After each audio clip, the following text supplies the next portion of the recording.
Hi మామ. నేను మీ అరుణ్. మొదలుపెట్టు మొదలుపెట్టు. ఈరోజు మేము వెళ్ళేది చిన్న తిరుపతి, ద్వారకా, తిరుమల. ఏంటి సడన్గా? నైట్ 2ంటికి లేచి బయలుదేరాం బండి వేసుకుని. చలి మాత్రం మామూలుగా లేదు. చలి ఇరగేసేస్తుంది భయ్యా. స్వెటర్ మా ఊరు పక్క ఊరు కలిపి కొంతమంది నడుచుకుంటా వెళ్ళారు చిన్న తిరుపతి 2 రోజుల ముందు. వాళ్ళు నైట్ వెళ్ళిపోయారు. మేము పొద్దున్నే బయలుదేరి వెళ్ళాం. మార్నింగ్ 4:30 కల్లా చేరుకున్నాం గుడి దగ్గరికి.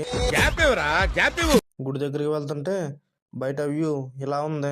బండి పార్కింగ్ చేసి వెళ్తుంటే ఈ 2 తాడి చెట్లకి ఉయ్యాల కట్టి కనపడింది. మన కుర్రోళ్ళు ఉయ్యాలుగుతూ మొదలు పెట్టారు. అందా వెంకటేష్ గుడి లోపలికి ఎంట్రీ ఇచ్చాం. నైట్స్ వచ్చిన వాళ్ళ కోసం వెతుకుతూ లోపలికి వెళ్ళాం. గుడి లోపల వ్యూ మాత్రం మామూలుగా లేదు. ఎటు చూసినా పిల్లర్కో విగ్రహం చెక్కారు. చాలా విగ్రహాలు ఉన్నాయి. గుడి మొత్తం వెతుకుతూ తూర్పు గోపురం దగ్గరికి చేరుకున్నాం. పక్కనే గోడ మీద చెక్కిన ఈ శిల్పాలు కనబడ్డాయి. ఈ గోల్డెన్ కలర్ శిల్పం పేరేంటో కామెంట్ చేయండి. నడిచి వచ్చిన వాళ్ళు కనిపించారు. దర్శనానికి లోపలికి వెళ్ళాం. ఫోన్లు బయట పెట్టి దర్శనం చేసుకుని బయటికి వచ్చేసాం.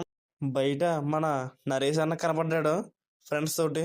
ఇక మన కుర్రోళ్ళు షాపుల్లోకి దూరారు సామానం కొనడానికి. పక్క షాపులో బాదంగిరి కనపడింది. తాగేసి మధ్య ఆంజనేయ స్వామి గుడికి బయలుదేరి వెళ్ళాం. దర్శనం చేసుకుని భోజనం చేసి బయటికి వచ్చేసాం. వచ్చేదారిలో ఈ ఆంజనేయ స్వామి విగ్రహం కనపడింది కొండ మీద. పారిజాతగిరి దేవస్థానానికి వెళ్ళాం. గుడికి పైకి వచ్చేదారిలో కోతులు కనపడ్డాయి. వాటి కోసం కొబ్బరి చెప్పలు తెచ్చాం. చాలా కోతులు ఉన్నాయి. వాటి కోసం చెప్పలు పగలగొట్టి వేసాం. మొత్తం అన్ని పండు కోతులే. వేసిన చెప్పలన్నీ పట్టుకుపోతున్నాయి. ఇందులో పిల్ల కోతులు చాలా ఉన్నాయి. దారిలో ఈ సోడా తాగి ఇంకా బయలుదేరాం. ఇక రిటర్న్ ఇంటికి వచ్చేసాం బయలుదేరి. నేను మీ Arun vlogs A46. Like and share, subscribe.